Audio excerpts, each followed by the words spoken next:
Greetings, fellow YouTubers. Lindsay here. How you doing? I wanted to share with everybody a book I found a while back that was published by the city of Cincinnati. It actually does have an accompanying map. There's one little tiny map published in the book, but there is another map, this official city planning map for 1925. You can find that online. It's very interesting. This book, let's jump over to the computer now. This book is called The Official Plan. Here's the cover. Let me get it small enough so you can see the whole thing. The Official Plan for the City of Cincinnati. Here's the book. Let's just take it full screen here. This is called The Official Plan of the City of Cincinnati, 1925.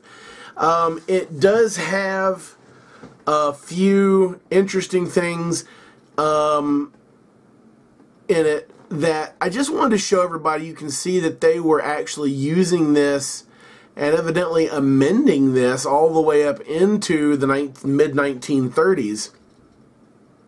Because a city plan is something that you make and that you keep following, and it's a long-term thing. These guys back in the 1920s they had already conceded the development of Queensgate, and they had already started thinking about moving all the railroads around.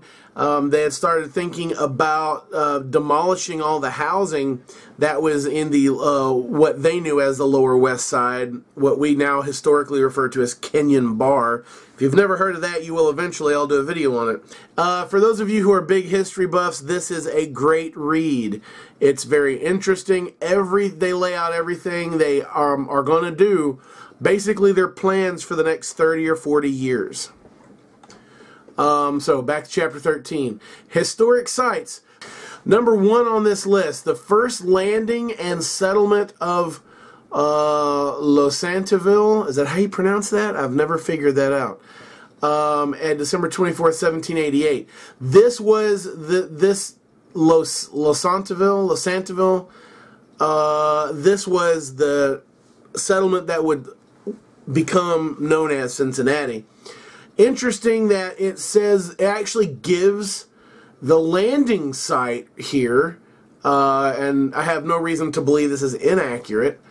The approximate location, let's see, the landing which took place at the public landing at the foot of Sycamore Street and should be marked. Hey, let's look this up, shall we? Here we are in the downtown area. Let's find Sycamore Street. There it is, right there. You guys see it right there next to the Taft Theater. Goes right down to here, and oh my gosh, it dead ends at East 3rd, and that's just kind of where it ends. So Sycamore Street used to go all the way down to the water. There used to be a public landing, according to this. So if we just kind of keep going right here like this. Oh, look what's built there now. It's a baseball field. And if you just kind of follow parallel to Main Street all the way down to the water, right there, we'll put a marker. We'll click on Google Street View. Folks, right here see where it says Dock 1? Down here, according to the 1925 city planning book, is the first landing of the group of people that became Cincinnati. It wasn't named at that point in time. That is very interesting. Now, there's a couple of little bubbles over here I think we can get into. So somewhere right here. There is no longer a public landing here. And this is directly across from, there is actually a river over here. That's how you know you're in the right spot. Now, one day on ErvTV we'll have a video about the landing site, about the families that came over, about the flatboats they were on, about where they came from. I'll do that one day. So what I've got here is I've got a list of interesting things that I'm going to do some videos about. The landing of Benjamin Stites, about 3/4 of a mile below the Little Miami River, which is now Columbia.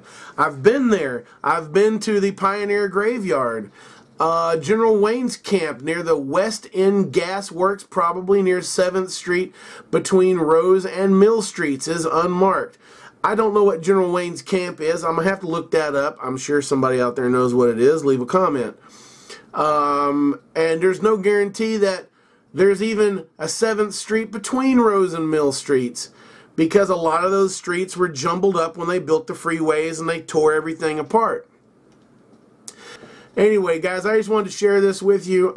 Here's the next page, 16 through 23. You might want to pause the video. I'm not going to leave it on the screen long enough for anyone to read it. Also, in this particular chapter is this really awesome illustration of the suspension bridge we have here. This particular one is labeled as courtesy of Glenn Tracy. Don't know who that is. That is really cool, guys. That is a really cool illustration. That's a fine drawing, some fine artwork. And this is obviously Fountain Square. This would have been prior to 1925 when they published this book.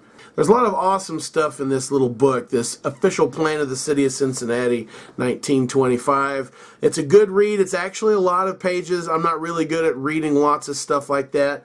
But if anybody wanted to look it up and find it, I believe if you just type it in, I believe it's freely available in the in Google Books. I think that's where I found it. I don't know. This is at uc.edu. So this is on the University of Cincinnati website. Anyway, guys, thanks for watching. I appreciate it. I'm going to do videos. I'm going to go to some of these places. Eventually, we're not talking about right now, but I do have a plan formulating or how I'm going to show it, what I'm going to do, and how I'm going to set it up. So anyway, just a little preview of things to come. Thanks for watching. I appreciate it, everybody. Enjoy the rest of your week. Keep fighting the good fight, and hey, I'll see you in the next video.